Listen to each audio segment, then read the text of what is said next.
quote be a about presenter on this cruise. Me too. I have I know. thoughts. Except I feel like if there's any cruise where like we're for sure gonna get murdered, it's the conspiracy cruise of 2016. We would not be popular. No. Viewer discretion is advised. You are listening to Whining Crime, the podcast where three friends chug wine, chat true crime, and unleash their worst Minnesotan accents. Oh yeah. And uncover silly sunglasses that they found while looking for scissors. Yeah, we're their all home. just I wish I had some silly sunglasses around. Yeah, we're having a silly time. I am going to stop wearing them, though, because I'm paranoid that listeners watching the video episodes can see the reflection of my the notes. games you're What's playing on your Oh. screen? What's on my screen. All the pornography. All the porn you have All in that the other porn. tab. Yeah. Yeah, exactly. Speaking of porn in another tab, who are you? Oh, I'm Kenyan. I'm Lucy. I'm Amanda. We did not introduce ourselves in the last episode. No, honey. Yeah, people know by now. Yeah, whatever. Who cares? All right. Well, we have a very special gal's pick this week, brought to you mainly by Lucy, Yeah. I would say. Well, it happened on air during a previous episode where we were talking about We've this definitely topic. mentioned this more than one time. And I know that I've also talked about how I love to watch these YouTube videos of them being pulled over. Oh, and Kenyon didn't know what it was. That's why Yeah. it came out. We were like, what? We have got to talk about this because it's fucking bonkers. Definitely learned on this show what it was. Yep. And you will not love video of my guys getting pulled over in my case, and we will get Great. to it. Great. I have a feeling I know exactly who you did. So the topic is sovereign citizen crimes. So these fucking asshats. Those Yep. guys. Those, Fucking losers. you know the type. Yeah. Mhm. So let's lube up. Amanda, what is our wine crime pairing for sovereign citizen crimes? Yeah, I am keeping it simple, stupid. Ooh, that with looks it's a grapefruit mimosa because I had an open bottle of sparkling from yesterday that I wanted to finish. So I don't really have much to say about it other than there are some interesting health benefits that can be connected to eating grapefruit and drinking grapefruit juice, including a possible link to preventing insulin resistance and diabetes, which is really exciting. Rare for juice. Rare for juice. But you're not supposed to drink it in some cases, right? If you when you're take- taking certain medications, you're not. They don't combine well. But in general, If you're not on Zoloft, you right. can drink Wait, it. You am on should Zoloft. not. me? Yeah. Why? It's very seriously interacts with Zoloft and renders it not useful. And I also was skeptical and definitely was like drinking it and whatever. But then I Googled it and it's like, for realsies, legit, you shouldn't. But it's fine. Well, One glass. Too late. I love grapefruit juice and I drink it all the time. So it also has links to benefiting your immune system because it's extremely high in vitamin C and antioxidants. Mm-hmm. And, you know, let's see if there's one more. Oh, it can improve your heart health because it helps lower cholesterol. Is there a health difference between like ruby red and like a white grapefruit? Because I I love a don't- white grapefruit. I don't know if there are differences necessarily between those two, but It's more about certainly sugar it's more content. about sugar content if it's like from concentrate. Like the purer the grapefruit juice, the more like eating a grapefruit it is. And the more health tart benefits. it is. Because the Sure. ruby red, like an ocean spray ruby red, disgusting, I think. I never Too buy sugary. that. I just get the Simply Grapefruit. That's my fave. Anyway, okay. that's what I'm drinking. Cheers. Okay. Grapefruit would go well in my cocktail. Is that what you were just about to say, Kenyon? No. Oh. Grapefruit and sertraline, also known as Zoloft, can have a concerning combined effect if not monitored. Older research suggests that eating grapefruit while on sertraline can lead to too much sertraline in the blood due to grapefruit blocking the enzymes needed for metabolism, and this can cause dizziness or drowsiness. I don't think I'm eating that much grapefruit, so I'm You're going to fine. go ahead and say I'm fine. Anyway, cheers. Cheers! I got a vodka ginger, which would be great with some grapefruit. Yum. that That would sounds be right. really good with some grapefruit. And Kenyon, I got this glass in Louisville. Oh, look at that. Isn't So she cute. pretty? She's cute. All right. Well, cheers, everyone. Cheers. I'll probably drink from my case, but I just have water right now. I get it. Okay, Lucy, what is our background and hopefully psych Yikes. for sovereign citizen crimes? I don't have any psych because it's really widespread. Anyway, but I do have a lot of information, so I'm going to try to cruise, okay? Okay. Yep. So this is from Wikipedia. The sovereign citizen movement, also known as SovCit or SovCits, gross, As in, can't find a clit to save their lives. sits back.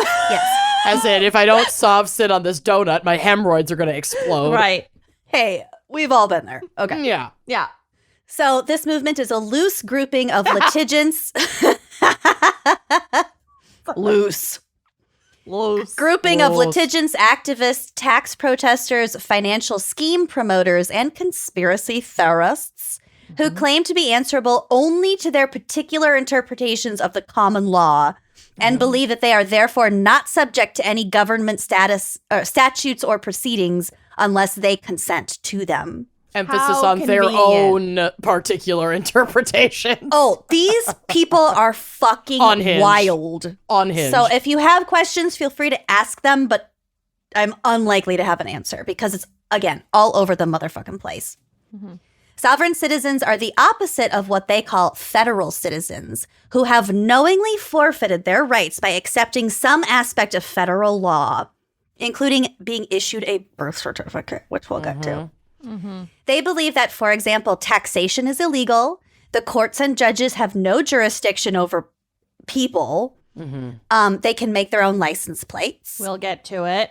Excellent. And that writing certain words or phrases on their bills, like their bills to be paid, render those bills illegitimate and therefore do not need to be paid. we'll get to a lot of that kind But of they're crap very in my happy case. to accept goods and services. And Oh, yeah. tax returns. Yep. So these pseudo law arguments have no basis in law and have never been upheld in court. The FBI, which classifies sovereign citizen extremists as domestic terrorists, because as I'm sure we'll get to, some of these confrontations have resulted in violence, describes them as, quote, anti-government extremists who believe that even though they physically reside in this country, they are separate or sovereign from the United States. They believe that government is operating outside of its jurisdiction and generally do not recognize federal, state, or local laws, policies, or governmental regulations. And yet they think that they can own property, which really makes no sense to me. They subscribe to a number of conspiracy theories, including a prevalent theory which states that the U.S. government, or as they say, the USG, became bankrupt and began using citizens as collateral in trade agreements with foreign governments. Yeah, they are going to get to the gold standard. I'm going to get to all of it, baby. Yeah, Yes. well, yeah. We'll circle back to the gold standard bankruptcy shit Good. in my case. They believe secret bank accounts exist at the United States Department of the Treasury. These accounts can be accessed using Internal Revenue Service, the IRS, Universal Commercial Code, the UCC, which we'll come back to, and fraudulent financial documents. So they tend to believe that by filing a UCC financing statement, they can establish their superior right to that Treasury account. Having established such a right, they can then create bonds, which they tender to creditors as payments of their debts. And as they interpret the UCC, if that creditor wrongly refuses to accept this tender, the sovereign debtor is discharged from any responsibility. This is like I'm glad you broke this down because my case is like all financial stuff. And this is a scam. This is exactly the scam that my guy does. And that's all it is. It's a fucking scam. Sovereign citizens are known to travel the country conducting training seminars on debt elimination schemes. We'll get my to guy does that. Yeah. The seminars focus on obtaining funds from a secret straw man account using legitimate IRS forms, UCC forms, and fraudulent financial documents. Yep. Sovereign citizens believe that once the documentation is filed, they gain access to their so-called straw man account with the Treasury Department.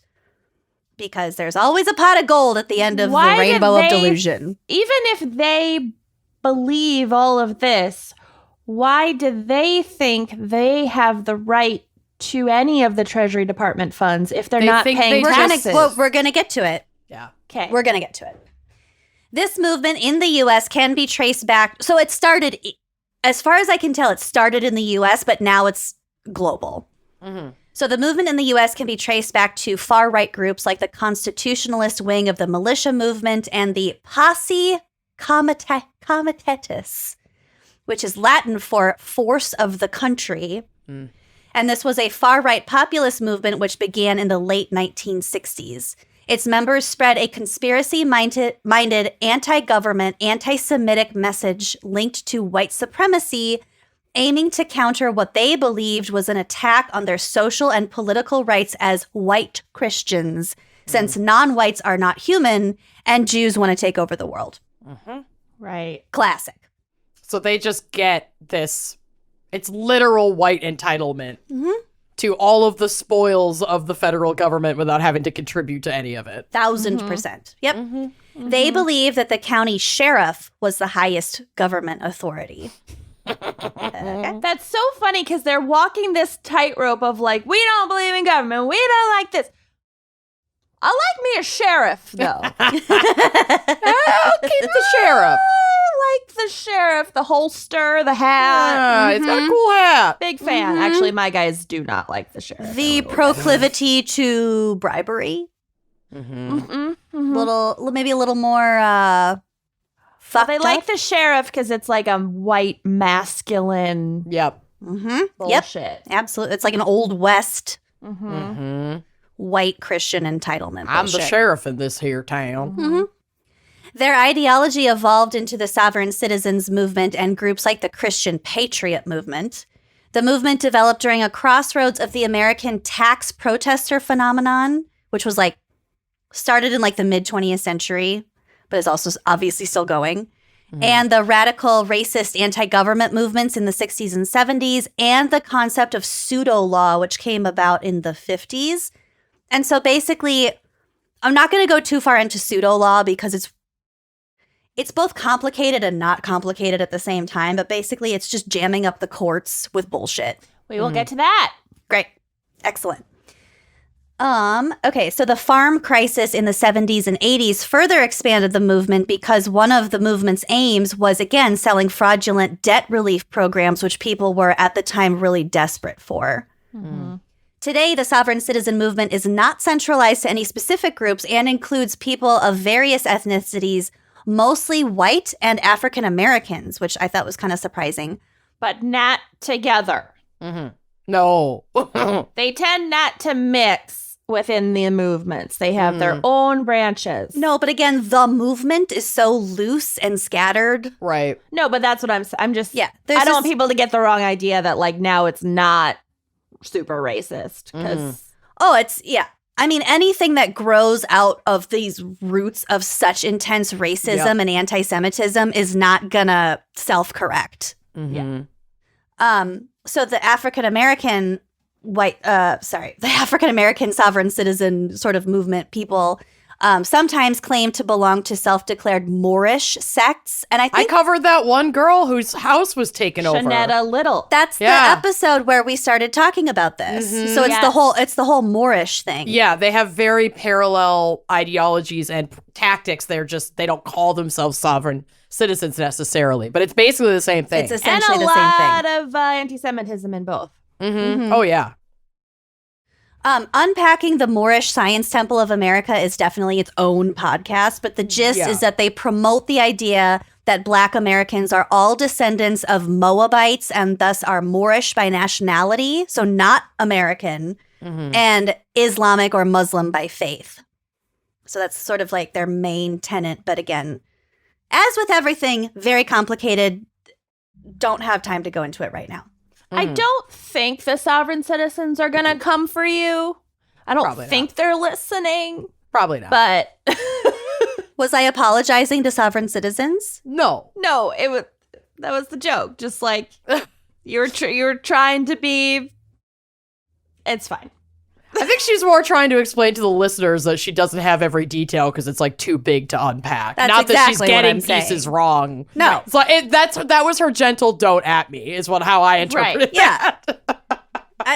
I didn't go too far into this because it is very complicated. It's its own thing, but there is a significant overlap, which is the only reason I'm mentioning it here. Right. And a lot of these extremist groups, regardless of race, religion, or creed, will absolutely overlap and have shared tactics and ideologies. It's that's just going to happen. Mm-hmm.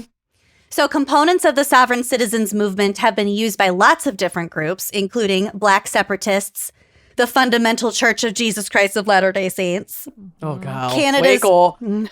Canada's Freemen on the Land movement, and the Republic of the United States, plus people just trying to start shit about masks and mandates and vaccines during the pandemic. And getting pulled over and not wanting to pay their tickets and declaring themselves sovereign citizens and all that.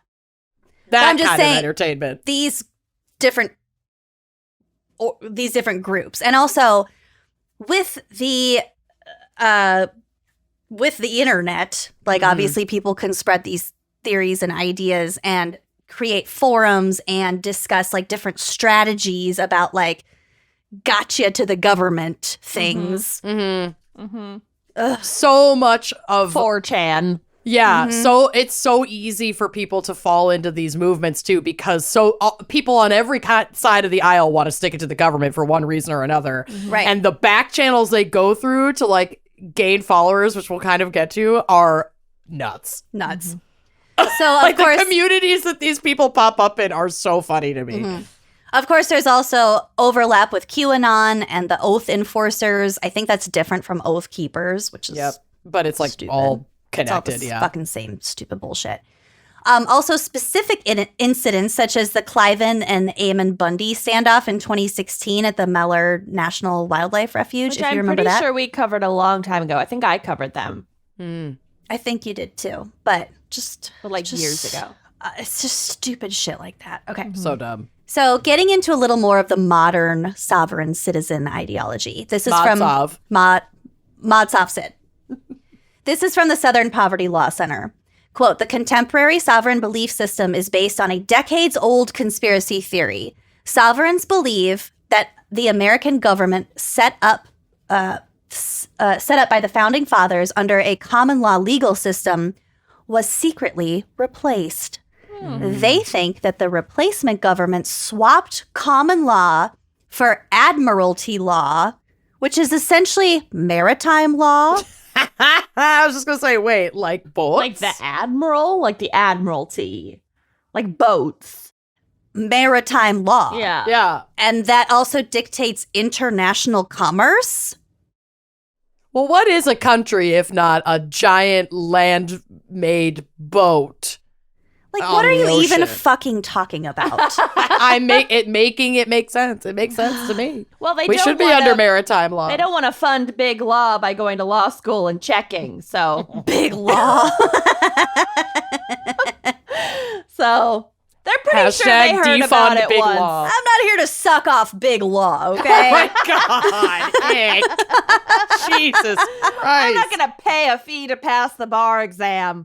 God. I'm not going to learn any of your words and theories and Mainly because I can't Precedents. swim, so I don't know how I'd get there.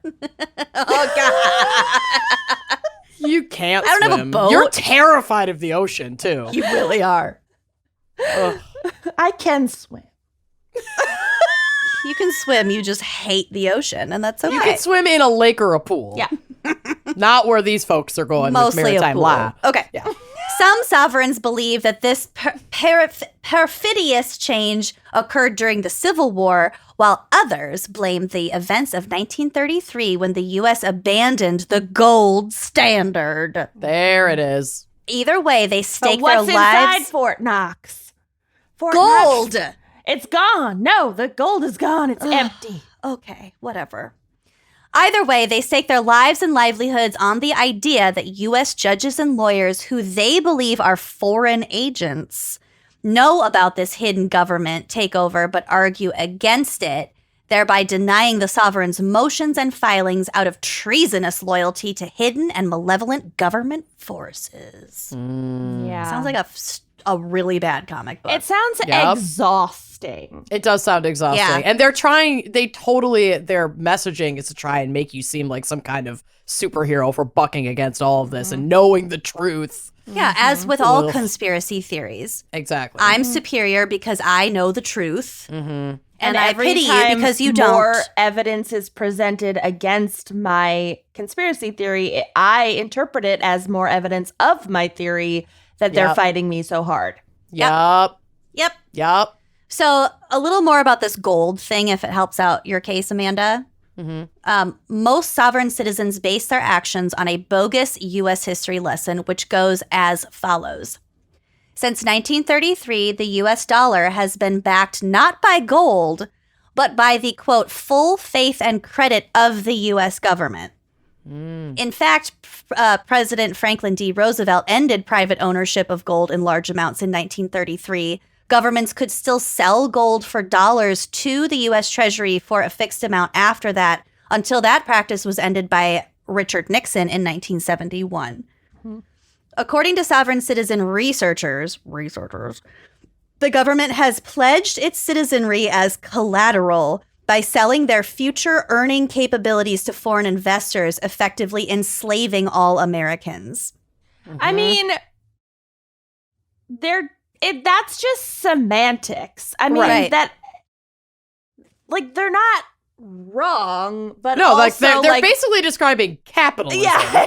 Yeah, but they break Like- it down to like really bizarre and stupid specifics. Right. And then they find these magical It's- loopholes in taxes, which it's we'll kind of get to. Stupid Yeah. semantics. If To, you to wipe their debts clean and not have to pay bills and not have to pay all this kind of shit. If But you yeah, can like sell someone on the theory, the overarching theory, it's easier to get them to buy into your stupid schemes, like Exactly. trickling Like- further down.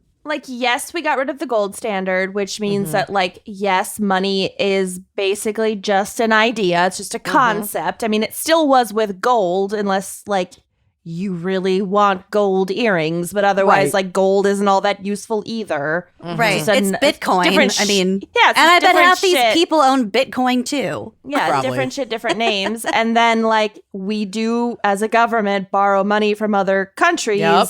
based on the fact that our citizens will continue to earn money and then buy goods. Yep, exactly. It's like that. That's a capitalist economy Right. in a nutshell. Right. That is just world economics. Yep. Okay. Okay. So this sale, they claim, takes place at birth. When a baby is born in the U.S., a birth certificate is issued, and the hospital usually advises the parents to apply for a social security number. But Sovereigns, if you do that, sovereigns say that the government then uses that birth certificate to set up a corporate trust in the baby's name, a secret treasury account, or the straw man account, which it funds with amounts ranging from $600,000 to $20 million. And the most common, amount that they spew is $630,000. Yeah, because they like to, have some randomly specific number yeah, to sound to more make legitimate. quote unquote legitimize. Yeah, exactly. 76% of respondents. 76 trombones Mostly bees. went the big parade. By setting up this Treasury Direct account, or TDA, every newborn's rights are split between those held by the flesh and blood baby and the ones assigned to his or her corporate shell account. Please don't Okay, say this- flesh and blood baby ever again, but thank you. Got Yeah, it. this is all. Flesh and bloods and bones and muscle baby. Why would the government put money into baby's secret Little account? whole life insurance accounts for millions of babies. Because they're selling that capital to foreign investors. It's an enslavement thing. It's collateral, Got it. right? But then, It doesn't need to make sense, and The it certainly government has won't. pledged its citizenry as collateral by selling their future earning capabilities to foreign investors. yeah, but then how do foreign investors recoup They come in and snatch ya. They I come am take not it. That's the here risk. to make sense of this. That's the risk. You might get snatched. China. China. China. Got it. So again, that's the basis of their straw man theory. It's just stupid, loose fear mongering. Okay. Global political capitalist fear mongering. In fairness, Social Security forms are very scary looking. They're terrifying. Yeah. What? Is this so scary. What? Are There's they something scary? just kind of scary about the graphic design of a Social Every Security kind of tax, card and a Social it looks like Security a or tax form. It federal looks like form. a 1040. Yeah, and I'm scared of those too. Oh, I'm scared of all of it. I don't know how to fill it out. I have a stack of paperwork relating to like some death insurance thing. I'm afraid to fill it out. For you? Corey's for me. gonna. My death. Corey Bouta. My death. Okay, so again, that's the basis of the straw man theory that essentially anything with your name spelled in all caps, such as a birth certificate or a driver's license, applies to your shell identity, not your real self identity. Good Lord. So in order to separate their corporate shells, sovereign citizens take any number of steps that they basically invented to declare themselves sovereign, including filing documentation with their Secretary of State's office, declaring themselves sovereign, and signing it with either blood or red ink thumbprints. Yikes. Oh, okay. God. And then having their new sovereign identity published in the newspaper. And apparently, Israel keys. if you complete those two steps, you are officially a sovereign citizen. It's that easy. It's that Wow. easy. Then, in order to access their secret treasury accounts, quote, they file a series of complex legal-sounding documents. For decades, sovereigns have attempted to perfect the process by packaging and promoting different combinations of forms and paperwork. So this is part of what they sell to people as part of their scam. Wow. The only touted success stories are from sovereigns who were in fact committing fraud against the government or private companies by creating counterfeit or fraudulent and fictitious documents. And again, Yup. zero have been successful. I actually think that I'm like resurfacing a memory right now. I think one of Zach's close friends who is a lawyer, now he works Is a sovereign citizen. in private practice, but before that he worked for the DOJ, and I think a lot of his job was like going after people who were committing fraud against the government and trying to like evade their taxes by declaring that they didn't believe in taxes. Or just by filing frivolous bullshit to clog everything up, Yep. which is what they Taxes call are against my religion, paper so I'm terrorism. Mm-hmm. I love that phrase. Imagine having so little joy in your life that you turn to Paper terrorism. Chan. paperwork. Mm-hmm. Like your hobby Get is your jallies. fake paperwork. But I don't they get it. really believe that they're going to come out with over $500,000 in the end. And in some cases, those loopholes have been fruitful. No. Yeah. Yep, we'll get to it. Squatting in houses and shit like that lady. Well, and in certain tax filings, Mm-hmm. when you fraudulent, this is literally fraudulent tax, not only evasion, but like filing. Mm-hmm. And it sometimes does slip through the cracks of the IRS, and you can get these massive tax returns, which we'll talk about in my case. Mm-hmm. Jeez. So Yeah. they're emboldened by the fact that on Sometimes occasion it it has works. worked out. God. And just They because it eventually hasn't, get caught. just because their theories aren't held up in court doesn't mean on some level some of them do profit from it. right. At least temporarily until they're caught. But Right. yes. So here's some other shit that these people get up to. Obviously, tax evasion. What we talked about, the squatting, is called adverse possession. So that would be squatting on a property that does not belong to them. Mm-hmm. Ignoring laws regarding driver's licenses, vehicle registration, or license plate possession. Sovereign citizens assert that they are traveling, not driving, since Correct. they are not transporting commercial goods or paying passengers. I'm traveling. Yep. Yep. Fuck. My guy This is- does that. in my This is case. the shit that's in the YouTube videos, and the cops are getting so fucking annoyed with them. Oh my and God. Can every you bit of imagine it is joy. being a cop trying to deal with this bullshit? I mean, I couldn't imagine being a cop. I know, but yes. you know what I We'll mean. get to it. The frustration. Mm-hmm. They question judges about the validity of their oaths. They reject Social Security. They do not use zip codes, or they put their zip codes in brackets, or they say near such and such zip code. Clever. They do not write in reference to their own name in capital letters, like I said, because the capital letter name refers to their like government identity, not their It'd true be tough selves. if you had that handwriting that's like all caps. This seems like way too much work. This is a lot to keep It's straight. just too much bullshit. Exhausting. It's insanity. It's exhausting. Yeah. So, for example, by identifying oneself, like on a writ, if you have to sign something, someone could write John Doe, lowercase, executive trustee for the private contract trust known as all caps John Doe. Oh my God. Imagine being the like Wells Fargo teller. Imagine being Who like has a to- server at Applebee's, and that's how you've signed your credit card slip. No, they'd have to write, I do not need to pay this bill in red with their bloody thumbprint, and then they just peace out. Oh, How often God. are they just walking around with vials of blood? Are they pricking their fingers every time? They could just get a diabetic, fucking like, know. a Yeah, Lancet. The little popper. I do it. People do it multiple times a day. Yeah. Now I have a CGM for my sovereign citizen document signing. But, you know. So again, they write only in red ink. Sometimes it's blue, but again, it depends on the specific sect that you fucking belong to.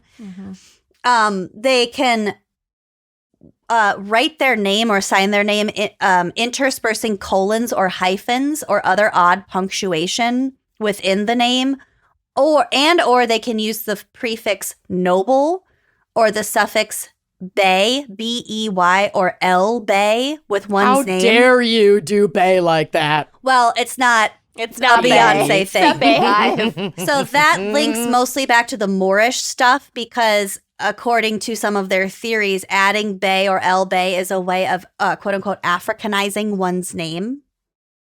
Okay. So again, linking back to the Moorish. Sure. I'm not a US citizen, I'm a Moorish citizen, whatever. Believing that the state is not in fact a government, but instead a corporation. That's not far off. That's completely accurate. I'm like, yes.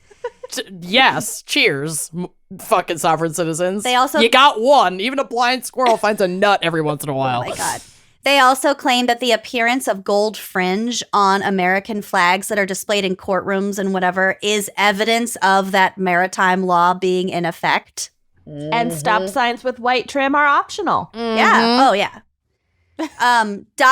So another sign that a person you might be dealing with is a sovereign citizen. They might notarize their documents even if that's not required, and they might apply international postage rates even if it's for domestic mail. So If they want to waste their goddamn money, you go right ahead. They might do their signature followed by SLS, which stands for Sovereign Living Soul.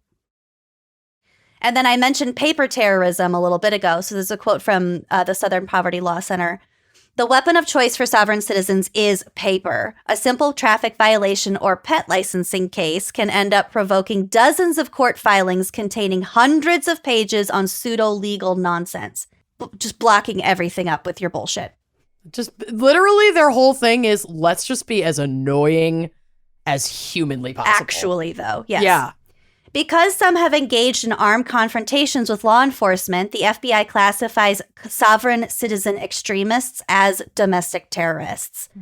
So Terry Nichols, one of the perpetrators of the 1995 Oklahoma City bombing, subscribed to a variation of sovereign citizen ideology. In surveys conducted in 2014 and 2015, representatives of U.S. law enforcement ranked the risk of terrorism from the sovereign citizen movement higher than the risk from any other group, including Islamic extremists, militias, racist skinheads, neo-Nazis, and radical environmentalists. Shit. Wow. They don't And fuck around. speaking of the globalization of this whole movement, the New South Wales police force in Australia has also identified sovereign citizens as a potential terrorist threat. Dang. Right.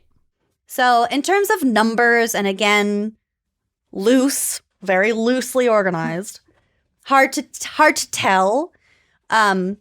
Since the late 2000s, the sovereign citizen movement has significantly expanded in the U.S. due to the Great Recession and more specifically to the mortgage crisis. You can't take my house. I don't recognize your authority. Yeah. I'm about to just take your house. Mm-hmm. In 2010, the Southern Poverty Law Center estimated that approximately 100,000 Americans were, quote, hardcore sovereign believers, with another 200,000, quote, just starting out by testing sovereign techniques for resisting everything from speeding tickets to drug charges. Mm-hmm. And then according to another one of their estimates, the number of sovereign citizen influenced militia groups, so groups, increased dramatically in the U.S. between 2008 and 2011, surging from 149 to 1,274. Wow. Those are the latest numbers I could find. So From again, that kind of 2011. ends in 2011. I can only fucking imagine what those Bet it's numbers are now. Absolutely Right. fucking Post-pandemic, Post-election, post-Trump, all this shit. 2016, yeah. Mm-hmm. Oh, yeah. 1,000%. So anyway, that's a little bit of a primer on sovereign citizens. Dang. Yeah, that was good. It was long. I could have gone way fucking farther. It was Of course. perfect. I feel very informed. Thanks. So, Lucy touched on a lot of the elements of bullshit that the complete fucking assholes in my case attempted. It's a lot of fucking bullshit. It's a lot of fucking bullshit. But we will get to the really dark side of some of these confrontations of what happens when reality hits the delusion. Sure. Okay, so on the morning of May 20th, 2010, Bill Evans, a West Memphis police officer, pulled over a minivan. This is It's Bill. a white Plymouth Voyager. Oh my God. Moon is Trash that- 3. He drives a Honda Odyssey. Because of its unusual license plates. Uh-oh. Evans had been working on a drug interdiction team on the highway between West Memphis and Arkansas.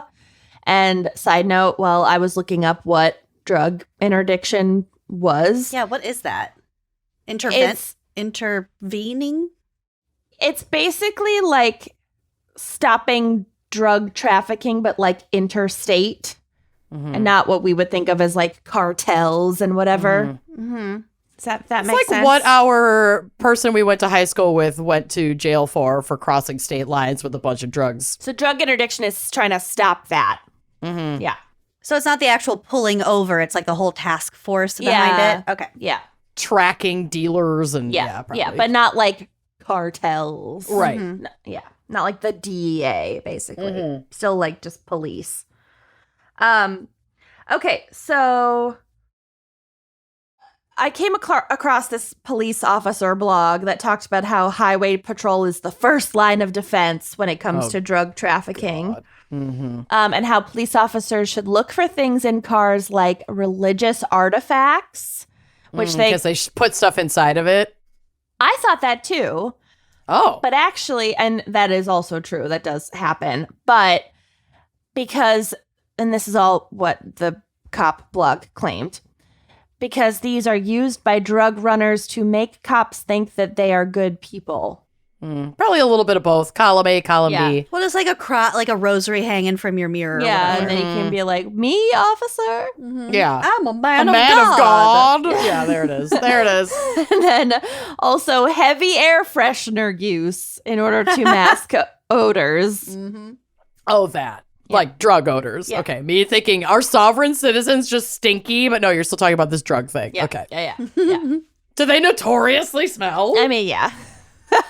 So the minivan belonged to Jerry Kane, lowercase, 45 years old. He is a self-identified sovereign citizen. Danny and Kane. He did not have a driver's license by choice. And his Because he's not driving, he's traveling. correct. And his minivan was not registered, so it probably didn't have tabs or anything. I mean, definitely didn't have tabs. Also in the vehicle was Jerry's 16-year-old son, Joe, and Joe perpetrates a lot of violence in this case, but also, like, you have to keep in mind that he is 16 and he was raised in, like, this ideology. And, like, what fucking hope did he have? He's been pretty brainwashed. He's been brainwashed as a child. Indoctrinated. So it's Jerry, the dad, Joe, the son, and a brick of marijuana. So just casual Tuesday. Like a Two big guys, brick? one brick. Pretty sizable brick. Big enough to be called a brick. Yeah. Think of what a brick Not looks a like. baggie. That's probably the size of the brick. Yeah. I mean, I can see a brick. I don't know. Marijuana is weird to measure because it's very light. So a brick might not really be like a federally illegal amount. I don't know. Well, this was 2011 or 2010? 2010. And they're in Tennessee and Arkansas. So I feel like it's illegal. Okay. No info on how much use of air freshener in the van. Okay. Sadly. Flavor of I air was freshener? going to ask, so. Yeah. We can assume a lot, or at least Axe body spray. Blech. So there were 2 arrest warrants already out for Jerry Kane. One in Ohio and one in New Mexico, and we will get to it. And because of this, Sergeant Brandon Pottert was called to the scene as backup for Officer Evans. So Evans pulls over this fucking van with the suspicious license plates and looks it up and realizes that there are 2 warrants out for the traveler's arrest and calls for backup. And when Pottert arrives, Officer Evans tries to frisk Jerry. Jerry begins to argue with the officers and gets into a quote-unquote tussle with Officer Evans, which resulted in Jerry pushing Evans into a roadside ditch. At that moment, the teenaged Joe jumps out of the van with an AK-47. Fucking yikes. Talk about 0 to 60 in seconds flat. Christ. Opens fire. Great. So the ensuing shootout between Joe and Jerry Kane and Sergeant Pottert and Officer Evans ends in the death of both officers. Hold on. Okay. They pull them over. Pernert and Evans are the 2 cops. They're frisking the dad. Yeah. Evans is frisking the dad. The son freaks out, jumps out of the car with an AK-47, and a shootout ensues, At and what both point, cops who are gets killed. pushed into the ditch? Okay. Jerry pushes Cop Evans into the ditch, and then the son... Got it. Okay, pulls over Jerry and Joe. Got it. Jerry... And they work in a button factory. Pernert arrives as Burker. Jerry and Evans tussle. Jerry pushes Evans into the ditch. Joe hops out with an AK-47 and just starts spraying bullets. Firing. Okay, got it. Okay. So when Joe opened fire, he first aimed at Officer Evans, the one who was physically fighting with his dad. You just said and officer. Oh, did I say it? You said officer. I'm trying. I know. But R.I.P. these poor men. It's horrible. It's really bad. We're laughing about words. The name. Pernert. Yeah. We're just being stupid and uncomfortable. Okay. So Joe opens fire, aims at Officer Evans, shoots him several times. The other officer, I can't say the name, then ducks behind a police car and fired 7 times, but missed because he just has like his handgun or whatever. Right. And Joe, the teenager, is still firing the AK-47, and he fires kind of like over the hood of the van and kills Potter with a ricochet bullet. Oh. Dang. But he keeps firing, and Potter dies at the scene after being shot 11 times, and Evans dies in the hospital after being hit 14 times. Damn. Jesus. Because that is what happens when people have access An to AK-47. AK-47s. Yeah. So Joe and Jerry speed off in their fucking minivan, but they are found just 2 hours later. Where else but at a Walmart supercenter? No. I was going to guess a Cracker Barrel. Cracker Barrel. Guys. Mhm. So obviously the shooting and fucking tragic and unwarranted deaths Right. of officers Potter and Evans led to an all-out manhunt. All agencies are called, and they're looking for a white minivan with odd Ohio license plates. I love that he's still like You clinging to. Ohio. Do you have a picture of these license plates? I searched and I you can't really see it clearly enough, so it's not really worth it. It's just the photos that I could find are not great. I will drop a photo of an example of a bogus license plate because I forgot to drop that from my laptop. But That's what I was just Googling. it looks like you just printed it out from like Microsoft Word. Kinko's. Well, you ordered it on customprints.com. we will get to it. So, I was reading up about these plates that sovereign citizens sometimes buy, and according to Car and Driver magazine, you can buy like Etsy-esque license plate tags Yeah. that Live, laugh, love, sovereign citizen. that proclaim that the vehicle is, quote, private, traveling without commercial purpose, and not subject to insurance or licensing requirements. And these can run you about $40. If you, again, don't want to just make your own with a crayon at home, because that would be just as good. Yeah. So, Make it out of shrinky dinks in your own oven. Just and as tack legit. it onto your car.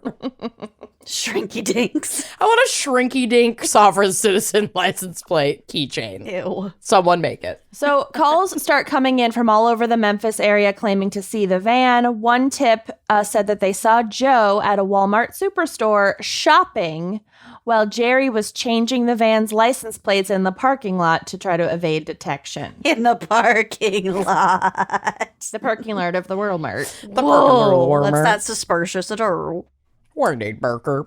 So, responding to the call, again, it's an all-out manhunt. All agencies calls. We have 2 officers down. Like, everyone is Shit is called. not being taken lightly. Mm-hmm. So, responding to that call, we have wildlife officer, like Arkansas, like fish and game, wildlife, whatever. Don't get the nature guy involved. Well, he gets We need involved. Burger. He involves himself. Hey, came for Burker. Michael K. Neal, and he was the first to spot the van. And in order to prevent the Canes from escaping the parking lot, he rammed his fish and game wildlife truck His boat. into the minivan. He just like Dang. drives, you know. Good for him. Yeah. All right. Also- all right. Which would have been really fucking terrifying to do, knowing that these assets have killed. Had already killed a bunch of people. Have yeah. an assault rifle on them. Yeah. Yes. Yeah. So that is very brave. Mm-hmm.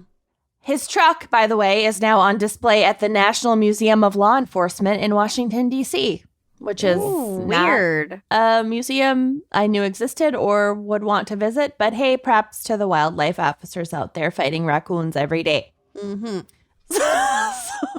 Putting themselves on the front lines. Well, this guy did. guy so This guy No, for sure. really fucking did. Not Literally. minimizing what Officer Neal No. did. No. Although I really do, I would watch Cops if it was literally just about wrangling raccoons out of traffic. I would too. Oh, do you not watch Animal Planet? That's like half Oh, of no. their series. You're right. That's it. Animal Cops. They have Yeah. that. Oh, okay. You're right. Dang, I thought we had a billion sovereign Sovereign book citizen idea. We did. It's just about 12 years too late. Okay. Okay, so they're in a Walmart parking lot, and this Farmer. officer rams his truck into the minivan, and then the Kanes immediately open fire on Neil, who is still in his truck, but miraculously he is not hit. Oh, All right. More officers then descend on this scene, and they shoot at the van.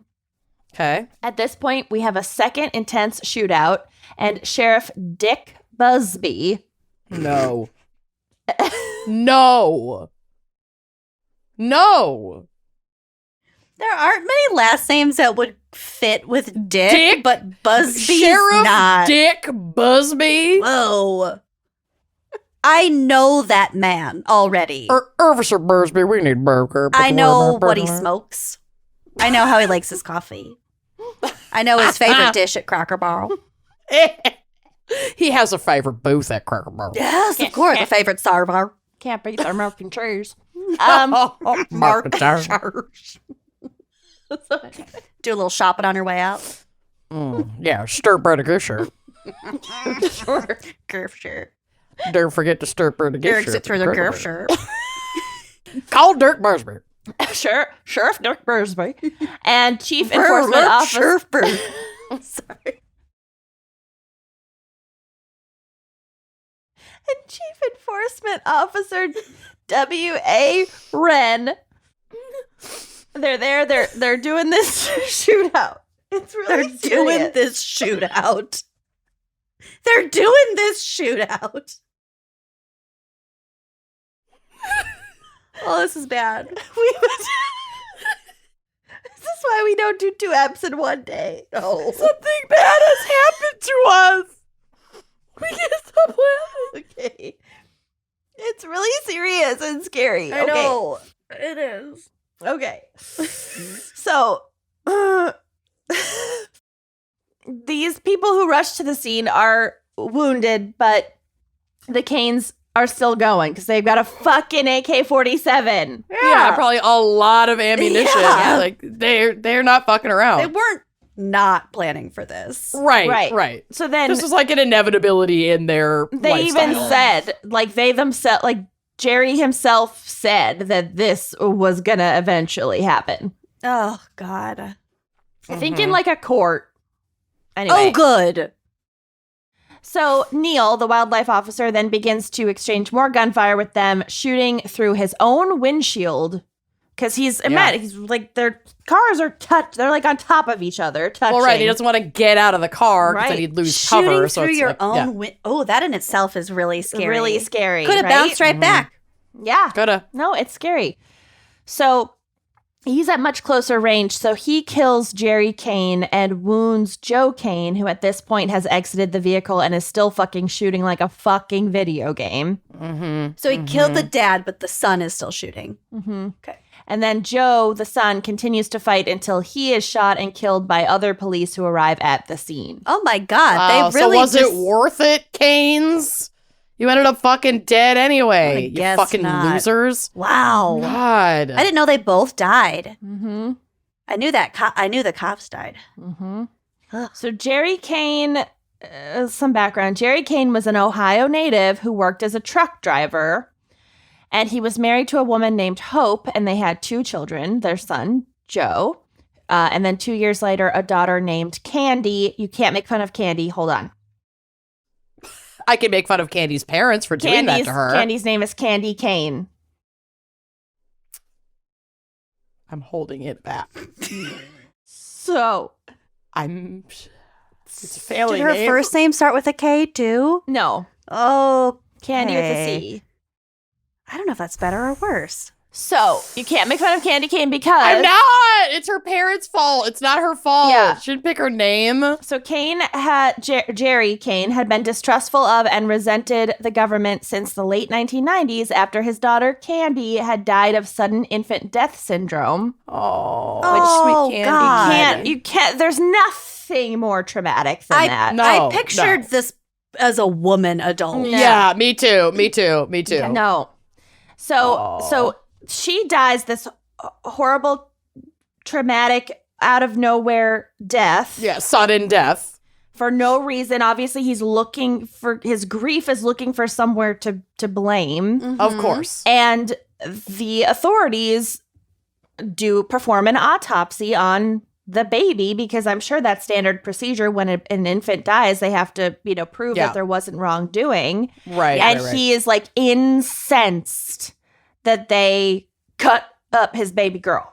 Sure. Which, as a parent, That's as not a valid, parent, too. I couldn't understand. But just the idea of someone cutting into your child, even if it's necessary, would be horrific, I'm sure. It's a horrendous but that's thought. certainly not an excuse for where his life goes. Right. And I'm not saying he's part of any of these religions or cultures, but there are a lot that culturally frown way upon that. So it's not like it's Out of not nowhere. unreasonable for him to be really upset about that. I don't Right. think. It is also, I'm sure, the law, and it exists to protect children, but like, Of course. Yeah, they want to make sure he's- it wasn't like a shaken baby thing or anything like that. Foul play. Yeah. So after this instigating traumatic event, Jerry Kane becomes more and more distrustful of the government over time, and eventually he gives up his driver's license and then therefore has to quit his job as a truck driver. How do you give up your driver's license? You just don't renew it? You don't renew Don't it. renew it, cut it up, whatever. Oh. So then he also becomes more and more antagonistic with law enforcement in Ohio. So in 2004, Kane served 6 days of community service for driving with an expired license plate and no seatbelt. Cert bolt. Serper. He had to cut out their shirt bear.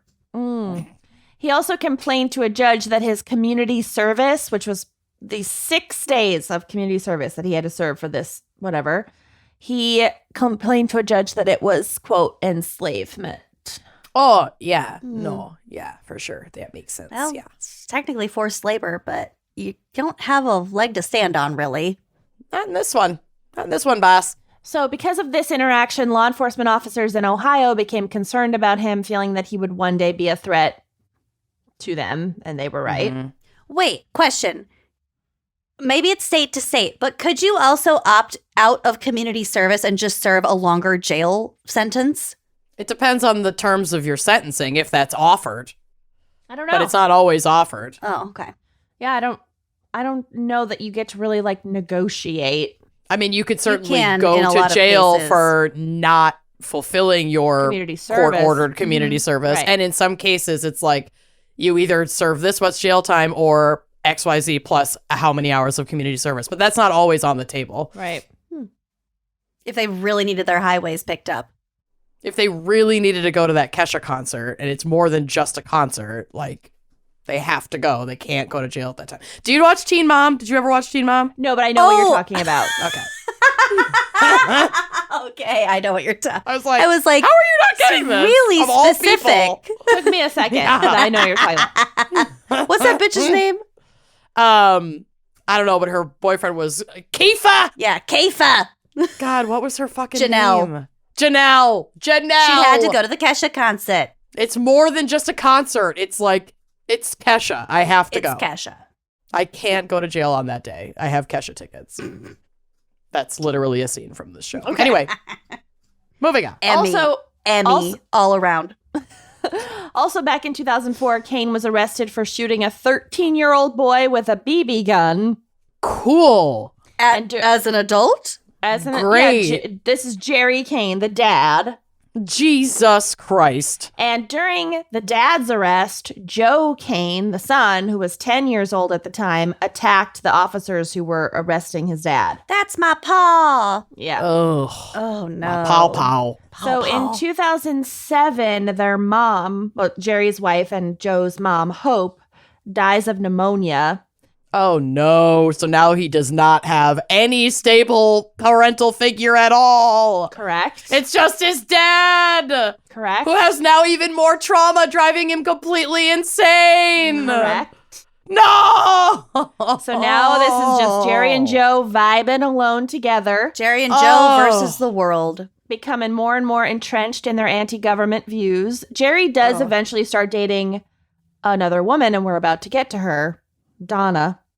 But they met, I think they met in like a chat room for all this type of shit. So she's like bought in. Yeah, she's part of it.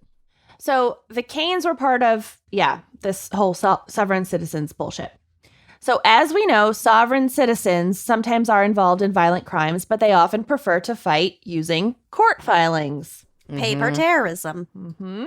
So, for example, Donna Lee Ray, Here we who go. was Jerry Kane's, quote, common law wife after his actual wife, Hope, died. And, of course, it's common law wife because they don't recognize the government bodies that Right, would... the paperwork that would make them legally married. Right. So she's my common law wife. Correct? Kermit Lerwerf. My common law wife. My Kermit worm. Was... But you should do me if I was you weird. was involved in a legal battle about getting a dog license. So over 2 months, she filed 10 sovereign documents in court. A 3-year dog license in her county, Pinellas County, Florida, is $20. But instead, she decided to file 10 lawsuits. So that's fun. Keep your laws off my dog's body. Yeah. I'm not registering my dog. Keep your laws off my paws. Keep your laws off his powers. Okay, so a little bit more about Donna in a second, but first, there were some of the scams that we talked about too. So they, believe they don't have to pay their mortgage or taxes. Mm-hmm. In 2006, Jerry had begun to post his redemption theories on sovereign citizen message boards. Yeah. And this movement is a fraud scheme that is based on the belief that, there's the secret fund and they can reclaim the fund. Mm-hmm. Redemption as in redeeming that money, like getting that money. Oh my God. Mm-hmm. Sure. And it also ties into the anti-Semitic theories that like income tax is like a Jewish right thing. It's all being funneled to like Jews who run all the banks and are like secretly behind the scenes stealing all of our hard-earned white American dollars. Blah, blah, blah. But Jews are the ones obsessed with money. Cool. Yes. Right. Yeah. Right. We're not obsessed with money. It's the Jews. And control. Mm-hmm. Yeah. So in 2006, Jerry is charged for forgery and theft of a car by deception in Montgomery County, Ohio. And there was an outstanding warrant. That was one of his outstanding warrants when all this shit went down was this forgery bullshit. Mm-hmm. Forgery bullshit. He also, after Hope died, he traveled and gave debt elimination seminars across the country.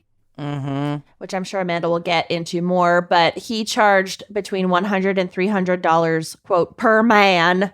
Mm-hmm. Because per man. Because women can't handle money. Merman. A man would have to have the black lung. A man would have to pay for his class, but that man could bring their wives and children for fur.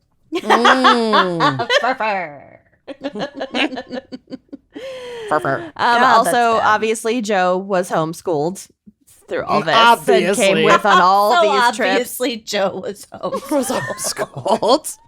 Goes without saying, this took place in Florida, and everyone involved was homeschooled. Let me just preface, this is Ohio and Florida, and we're all homeschooling. Okay. Unfortunately, these seminars were not highly attended. No? Unfortunately. But he also had a radio show. Oh, God. Don't they all? Anyone can have that. They have a podcast. Don't they fucking all have a radio show? Yes. And he expressed his frustration with the lecture circuit, complaining that at one class in Denver, no one showed up. He also He also had a 2-day Las Vegas seminar that was attended by 6 people. That's literally my bachelorette party. That's half. I'm actually hosting the size of your bachelorette party. I'm actually hosting a 2-day sovereign citizen financial workshop, and I'm tricking all of you. Wouldn't that be? I'm changing my theme. I'm changing my bachelorette theme. This is it. So, straw man conference. Here we go. So, a month before the shooting, Jerry was arrested in New Mexico, and this is his other warrant that was out for his arrest. So that was a fresh one. His other one. First. And this one was for driving without a license. Go figure. And You're sure. on his internet radio show. No. Are we sovereign citizens? We're not. Right. We're sovereign assholes is what we are. Kane said that he was arrested, quote, at a Nazi checkpoint. Okay. To make sure you're a Nazi? No, like, right, he's like calling, conducted the by government. Nazis. Yeah, I know what he's saying. It's just fucking dumb. Yeah. It's really stupid. And he spent 47 hours in custody and planned to sue for $100 per hour of custody that he was subjected to. Absolutely. Yes, sir. And he was released on bond, but did not appear in court. And the court date was 3 days before the shooting. So things were kind of closing in on him Escalating. when this was going on. Yikes. Yerks. And Donna is now busy at work. She's moved on from the pet license thing, but now she is suing authorities for the, quote, torture killing of her common law husband. They'd been together 3 months, so actually they weren't even really common law. Not even close to common law husband. God. And stepson. And she has specified that she wants to be paid in gold, as she believes that the nation went bankrupt when it left the gold standard. Oh, yeah, Indeed. of course. Yeah. Paid in gold. Wow. So last little bit, this is from one of his seminars, he predicted his own death saying, quote, I don't want to have to kill anybody, but if they keep messing with me, that's what it's going to have to come to. Okay. That's what it's going to come down to if I'm going to have to kill. And if I have to kill one that I'm not going to be able to stop, I just know it. The self-awareness. That is horrifying. Yeah. Yeah, so these things escalate. Yeah. And they start really stupid and dumb, but then there can be really awful real-world consequences, and people die for no fucking reason. Yeah, when there's- your crazy uncle is not always just a crazy uncle. Mm-hmm. Anything with that much disinformation and also just like fervor behind it is going to end in violence no Sooner matter or what. later. Push will come to shove. Yeah. Well, we'll kind of get to it in my case too, but like this movement had such a resurgence when people were really fucking financially vulnerable and desperate, and it just like took the fuck over. So It's just That's as when it, bad like- as the leggings. That's when it like Yeah. bubbles Oh, up. yeah. Leggings. Yep. LuLaRoe, Oh yeah. the MLM. But yeah, looking back through all like every time this bubbles up in like popular culture, it's always when there's a financial crisis. I mean, Hertzer's trying to. Oh, yes, I couldn't understand you. Hertzer's trying to. We need burger for the worm. Wow, that's horrifying. Yep. Good Great. work. Way to go, Kenyon. Look what you've done. You're welcome. You're welcome. Alrighty, you ready for my case? Okay. You ready for my case? So this case has everything, y'all. Psychics, UFOs, cruise ships, Oh my god. conspiracy theories, and of course, the glue to tie it all together, sovereign citizens. Earlier. Partners. I'd like to begin my case today with an excerpt from a 2019 article from the New York Times, as it paints an absolutely stunning picture of the story we are getting into today. And I do quote this article a lot. I loved it. It was so good. I highly recommend anybody read it. It's in my source notes on the website. Quote, one day in 2015, Barbara Lavender's husband returned from a UFO conference and handed her a business card. It bore a red theater curtain background, a vintage microphone, and golden white lettering that read, Sean David Morton, radio host, public speaker, author, director, screenwriter, actor. Oh no! If He's you got have it all. If you have more than 2 job titles on your business card, Rethink your business card. Evaluate. Look inward. Mm-hmm. The polymathic Mr. Morton, Jeff Lavender told his wife, was UFO royalty.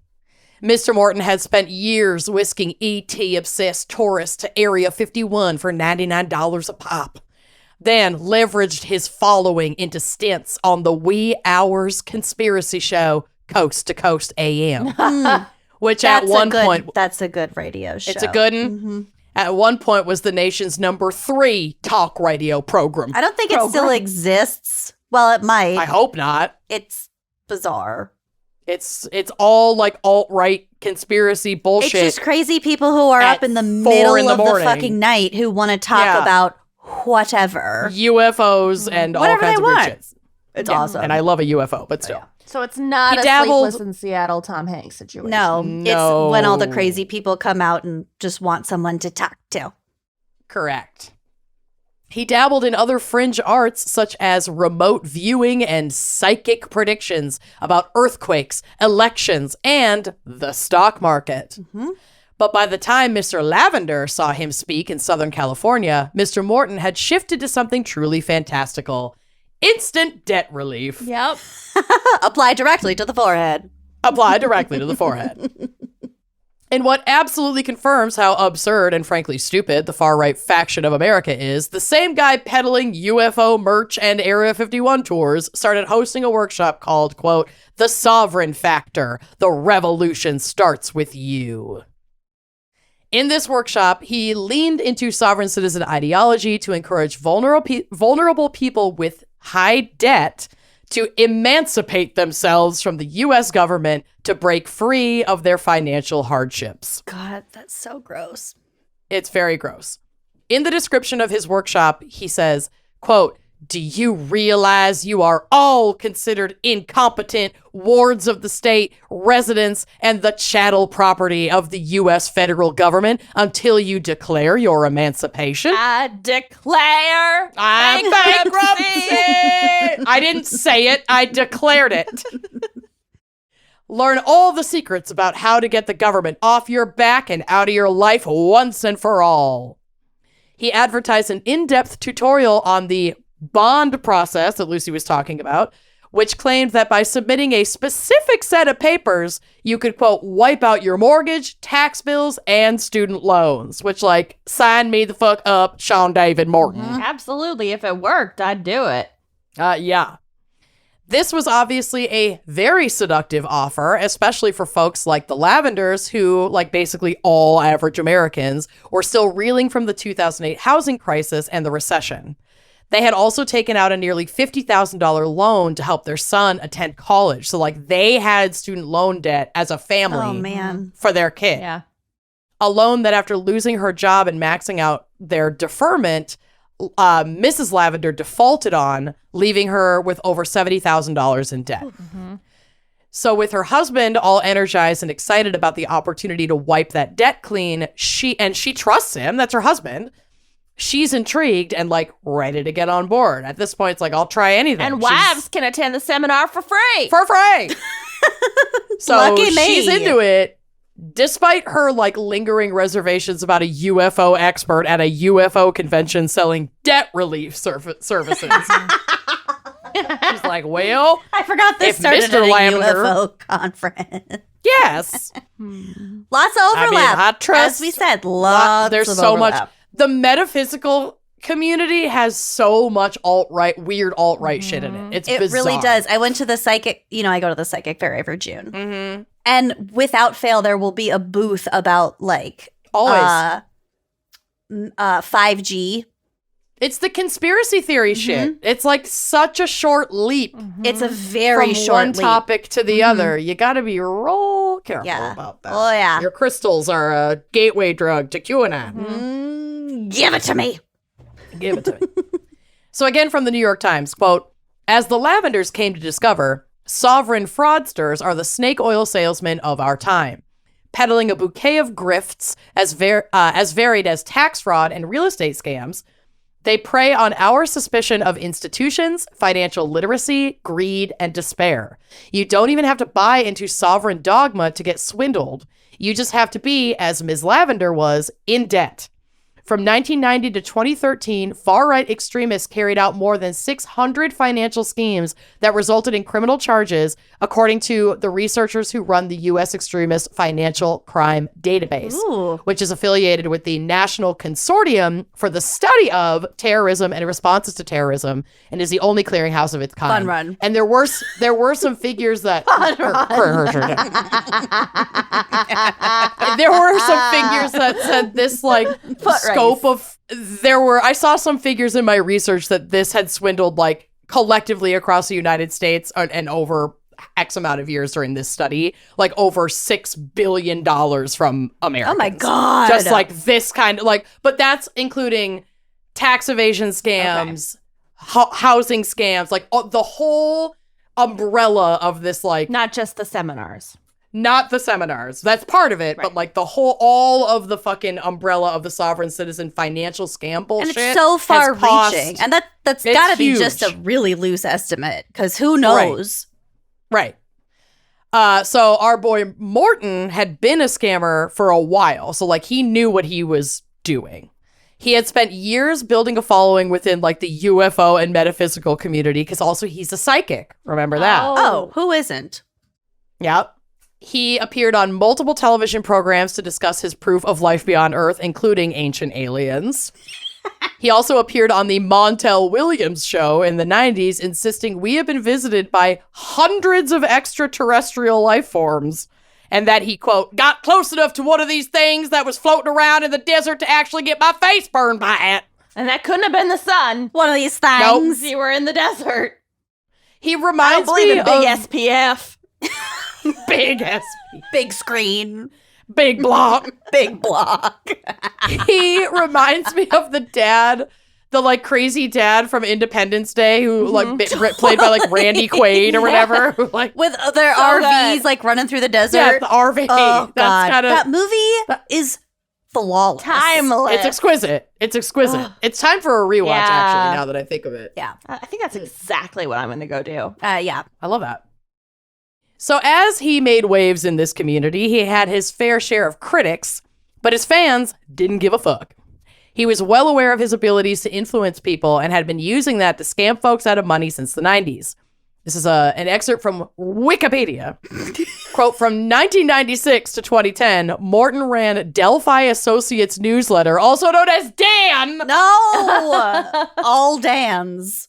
A print and online publication in which he made economic, financial, and political predictions using his psychic abilities. So he's like putting out a zine.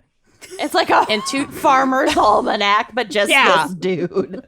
Of his absolutely insane ramblings. In 2001, Morton predicted that the Dow Jones Industrial Average would rise to somewhere around 12,000 in December. The index actually ended at 8,341. Close a nerve. I also don't know enough about the Dow Jones Industrial Average to even... Neither does he. Yeah. Neither does anyone reading this shit, probably. No. This guy's just making shit up, putting it in his zine, and calling it a day. People are believing it and giving him money. Jesus. To invest on their behalf because he can see the future.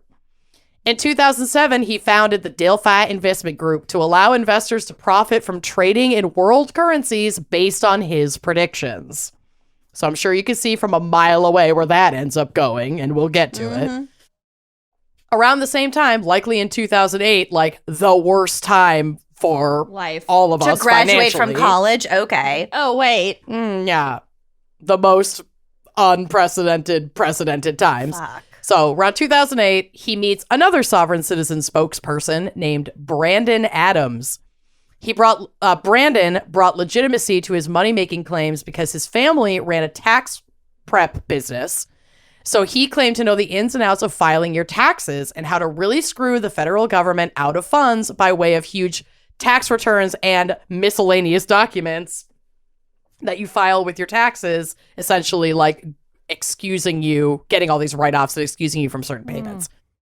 He insisted that the government, through the privatized banks, was discreetly skimming funds off the top of every single transaction we made, which, like, isn't that just taxes? Yeah, that's called a sales And- tax.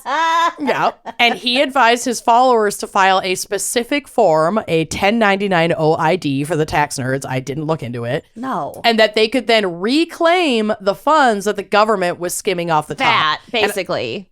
Yeah.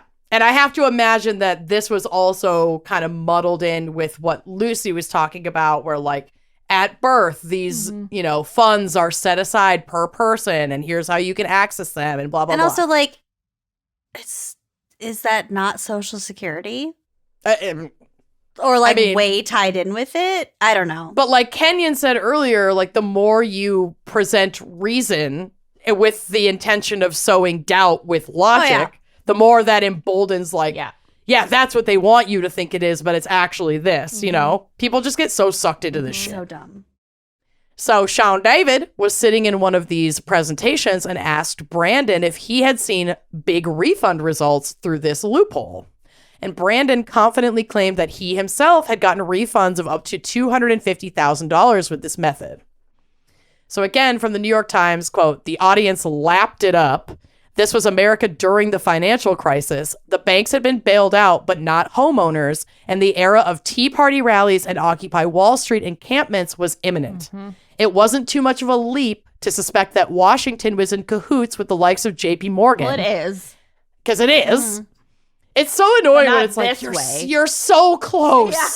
Yeah, and it's like So close. people who like defend conspiracy theories and like, oh, like Tonkin Bay or like the Tuskegee experiments and all that stuff. And it's like, well, yes, To be there's a fair, huge range. there's of- legitimacy to There a is lot a of these. legitimacy to a lot of it. And how can you argue against someone who's like, well, what's Yeah. the difference between that and lizard people with Right. silver It just eyes really running for spirals. It president? just really spirals. Like, oh, yeah. okay.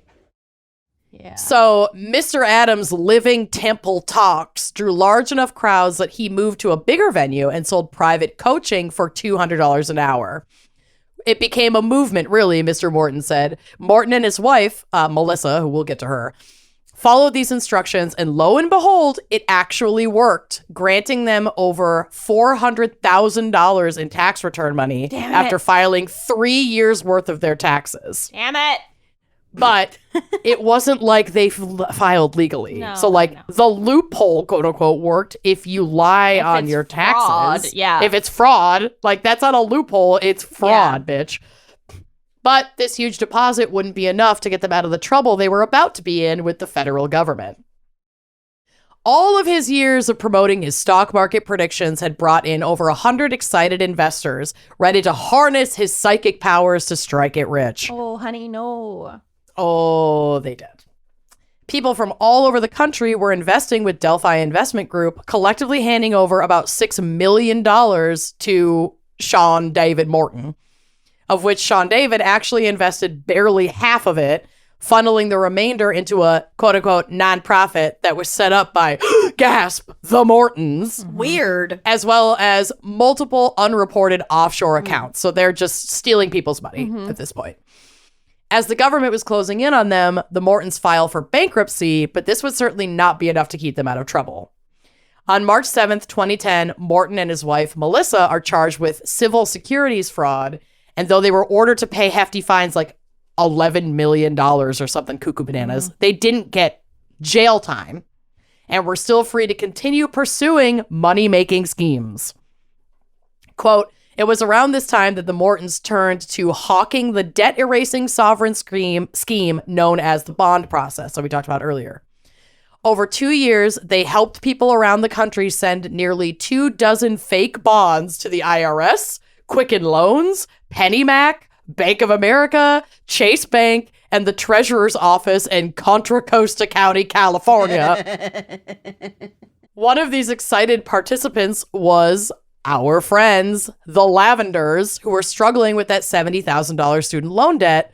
So Sean David assured Ms. Lavender, the debt was specifically under her name, that he could get the debt wiped out for her for the low price of about $2,500 Oh, no. or about 4% of the debt that she owed as a whole as his fee. Look, if somebody told me to like type up something in Wingdings and print it out and send it over to Chase Bank and then I wouldn't have to pay back my student loans, I'd try it, but he offered to type up the wingdings for her. Yeah, for $20. And charged her $2,500 understand. for it. Yeah. But I'll send wingdings. Yeah, if it's free. Yeah, I think I have a photo on the drive of what this fake bond thing that he made looks like, and it definitely is like a template, like a border template in old versions of Microsoft Word. Mm-hmm. And he just like printed it on computer paper, but whatever. Oh my God. Amazing. Yep. Yeah. Yep. At a glance, I could see how it could almost appear legitimate, but if you look any harder at it, He's also a Nigerian prince, but we'll get to it. yeah. These look like those certificates that I made for us for the first reunion. Yeah. Yeah, if it didn't, I'm surprised it doesn't have like a little teddy bear I was sheriff in going the to corner. say it That's looks like a daycare graduation Volunteer. certificate, but A you little only have bear black and white with like a printer sheriff's ink. hat on it. It totally does, but you ran out of color ink, so now you have to just do it in black and It's like white. sad. It's not good. It starts to like scan out at the end, like you're running out of Oh, ink. they were running out of ink. The federal government can't afford No. ink. So she sent him that fee, and in return, he provided her with a quote-unquote bond that quote-unquote appeared to be authentic, but he had just created it on a computer and printed it at home, and that's the picture of it. Quote, the accompanying paperwork that came with the bond said that the student loan company was entitled to be paid back from a fund that, in reality, the United States taps to help stabilize foreign currencies. Mr. Morton said he warned Ms. Lavender, look, I don't know if this is going to work. I'm not a lawyer. It's all going to depend. We know. Yeah. He says it's all going to depend on whether or not they accept it. Yeah. That's, yep. At least he was honest. Well, that's kind of the point. Oh my That's- God. Yep. It's the paper terrorism. Like, let's send all this shit that looks like it might be worth looking And into. it seems like legal jargon, but it's just bullshit. It's just and people bullshit. pass it around of trying to figure out if Yep. someone knows what the fuck this means. It just got add to pile after pile after pile. Mm-hmm. But alas, months go by with the Lavenders incessantly refreshing their like online loan portal to check their account balance because he told them like in the next month or so that balance is just going to be at zero. Yeah. And it just continues to boldly read $70,000 Plus interest. and it's probably accumulating interest. Yeah, because it was originally $50,000. So now it's from the defaulting, it's already accumulated $20,000 in penalties and interest. And it's still just sitting there not being paid. They slowly begin to realize that they've been scammed. Sean David ghosts them completely, won't respond to any of their correspondence. And not long after this grift went down, Mrs. Lavender's husband, who brought this idea home in the first place, suddenly passed away, leaving her alone with the debt that she had so desperately tried to It clear. wasn't even her fault. She didn't bring home that business card. I know. It's really fucking sad. Well, she fell for it. And she married the guy who fell for it. Oh, for sure. But it still sucks. I mean, she's a victim, but like. Yeah. Yes, and. Yeah.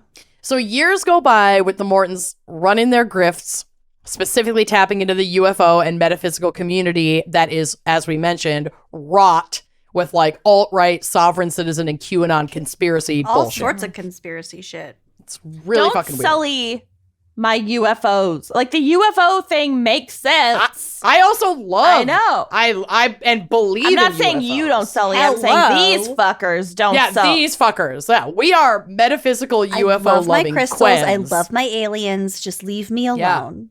Yeah, we just have to be real careful not to go too far down the rabbit hole. Promises of instant debt relief should be flagged. That's a red flag. Yeah. Sean David had continued to build a following, giving workshops and presentations all over the country. So when the 2016 Conspiracy SEA cruise was announced, this is a real cruise on a cruise ship. What? Called Conspiracy. No. Yeah, which happened in 2016. It's real. Cool. Sean David leapt at the opportunity to be a presenter on this cruise.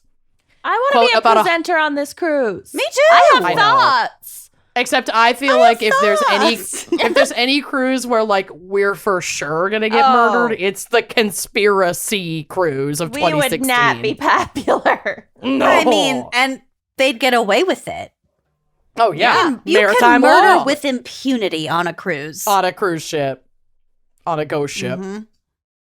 So this was explained, quote, about 100 guests on board paid $3,000 each for what was marketed as the Conspiracy Cruise, a week-long jaunt through Mexican waters and American paranoia, from vaccinations, do you really know what's coming through that needle, to conspiracy to steal your body and soul. These are the kinds of presentations that were happening on this cruise ship. Wow. So Sean David joined in as a presenter, giving a workshop called From Fascism to Freedom. And back to fascism. And then back right again. back to fascism. And Whiplash back again. back to fascism. The With Sean your host, David, Sean David Booter Booter. story. John David Booter. The whole time I was writing this, I was like, John David Booter the whole time. Love that John podcast. David Booter. John David Booter. So that once again focused on how to release yourself from debts through federal loopholes and bonds and et cetera, et cetera, et cetera, using the government's own tactics against them in some cases. What the Mortons didn't know is that the IRS had been following their antics since their previous fraud charges, tracking their sketchy tax filings and their distribution of fake debt clearing bonds to desperate customers. And with the Mortons isolated on a cruise ship, the federal government had the perfect opportunity to corner them and bring them to justice. Does the IRS have boats? No, but as they docked, they knew they were going on the ship. The SSIRS. I wish. Let them have their last hurrah conspiracy vacation. Yeah. And then when they docked back in I have to assume Once Florida. you finish your pina colada, then we'll arrest Your you. peanut color. Yeah, Kernert. literally, they're getting off the ship after 2 weeks with their little bags and immediately arrested when they get on land. Fucking They're bye-bye. rolling suitcases. Yeah. You know what? I don't want to be on the conspiracy cruise. I realize I want to be at the dock. Yes. Yeah. I want to be an employee on the conspiracy cruise. No, they I don't want to be on it tip. at all. It's too risky. I want to be on the You dock know, with none little of them microphones. believe in tipping. No. Yeah, Should we the do a experience live- is tip enough. Should we do a live from the dock live show where we just commentate on all these nut jobs getting off of this fucking conspiracy cruise? It's a podcast on plan. Yeah.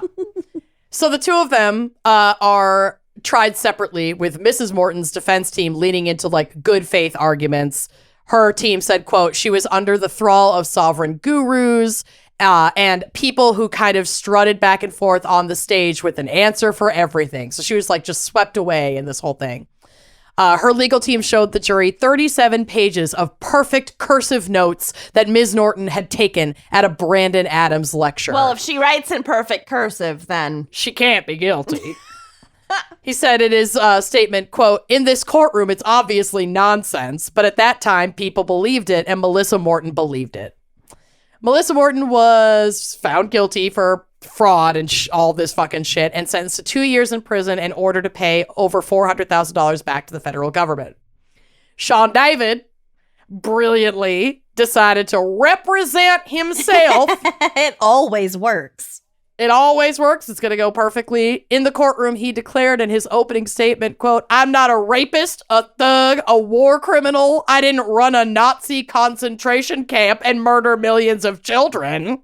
okay. That's in his opening statement. I'm not that bad. Some public defender is looking through the charges, oh shit, do I have the right? Am I in the right room? There was no public defender. His lawyer just represented himself. quietly slinks out.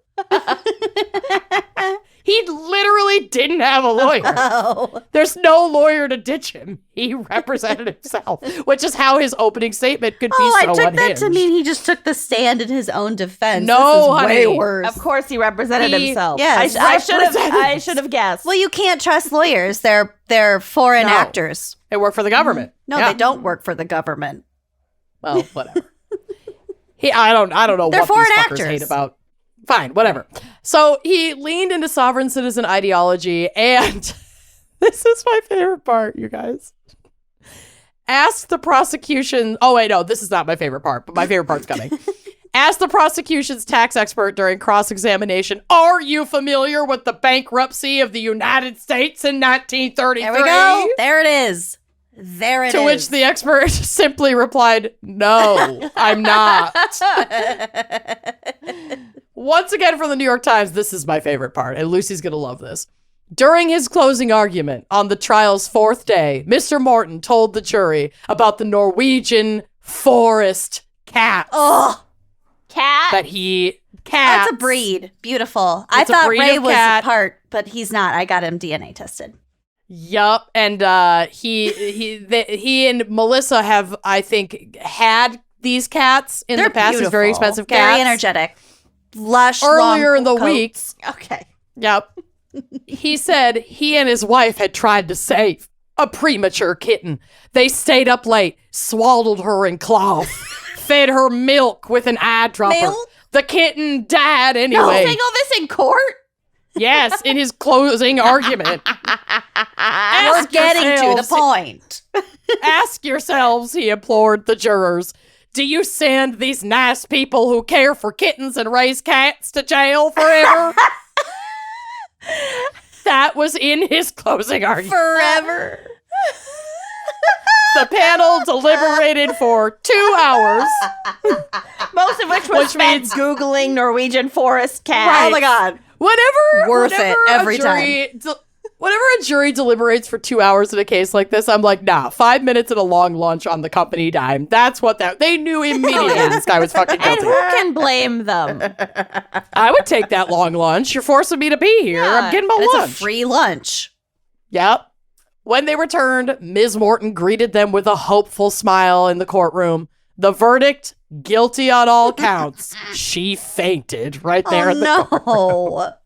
Melissa's a fucking idiot, whatever. Sean David was sentenced to 6 years in prison and was ordered to pay $480,322 in restitution to the International Revenue Service. He responded by filing sovereign documents with the court, including lawsuits against the prosecutors in this case. Mm-hmm. When this didn't work out, he went on the lam. I'll finish with this portion from the Southern Poverty Law Center, and buckle up because it is unhinged. It's like, of course you tried to use the Norwegian mountain cat defense cat? and then did this. Forest cat, sorry. Ticket. Forest. Forest. Quote, Sean never showed up for his sentencing hearing on June 19th, 2017, choosing to go on the lam instead. During that time, he posted on Twitter, appeared on an internet radio show and a YouTube show, and went to watch the eclipse with his wife at Desert Hot Springs Resort and Completely Spa. valid. Yep. Love That an sounds eclipse. amazing. How I know. come this It guy sounds gets to go lovely. to some desert resort and spa to watch the eclipse? Oh, that was and I'm probably over the highlight here of his paying life. my loans like an idiot. Idiot. Yeah, we're fucking up. He had checked in under the name of a man who had the screen rights to his books. Oh, because he's also written a bunch of really unhinged books, and like they're all self-published, and the Of course. covers are hideous. Of course. Goes without saying. And so he checked in under the name W.M. Allen Pizzuto. If you Alan. could pick any name, why would you? Why? Well, it's the actual name of the person who had the screen rights to his book. So it's a real person. He's just using this person's name. And this person was he claimed to be a producer and photographer, and that he, I guess Morton and Melissa had exotic animals. Of course. And so this guy Besides the this guy had previously had an altercation, this Alan Pizzuto guy, with one of Morton's pet tigers that temporarily lost him the use of his hand. You don't have an altercation with a tiger. You get attacked by a tiger. Accurate. It's very different. We had a disagreement. He had a kerfuffle Wait, a with little- a tiger. A scuffle. a little kerfuffle. A little scuffle. Despite the alias, IRS special agents tracked the couple down on August 21st, 2017. They were altercation on the with a lam for about a tiger. month. Altercation with a tiger. Sean and Melissa, who violated the conditions of her bail, which stipulated that she have no contact with Sean, were arrested and taken into the custody of U.S. Marshals. They were brought back to face their sentences, and this little escapade earned them both an additional 5-year probation after their release, where they would be under the extremely watchful eye of the IRS. Wow. And that is my case. Jesus Christ. I love how in the case that we recorded earlier today, I was like, oh yeah, and he was a bank robber, but we don't have time to get into it. And in your case, you're like, prolific bank robber. Oh, Annie owned exotic cats. oh yeah, he had a pet tiger. We don't have time. And the guy, we don't have time, you guys. But it like maybe bit someone's hand off, and then he stole that poor guy whose hand was bitten off, stole his identity to check into a hotel. To I don't go watch know. the eclipse at a spa. Yeah, I don't know. I'm under a lot of stress. He confronted the tiger, and then his car rolled 5 times, and There's a lot. There's a lot to going unpack. A lot of moving parts. This was a very dynamic episode. Indeed, it was, and I am exhausted. I have to go to bed. Paperwork to go. I gotta watch Independence Day and go to bed immediately. Accurate. Yep. All right. Accurate. Thank you for well done. listening and sticking through this bullshit with us. I love you all. See you next week. Bye-bye.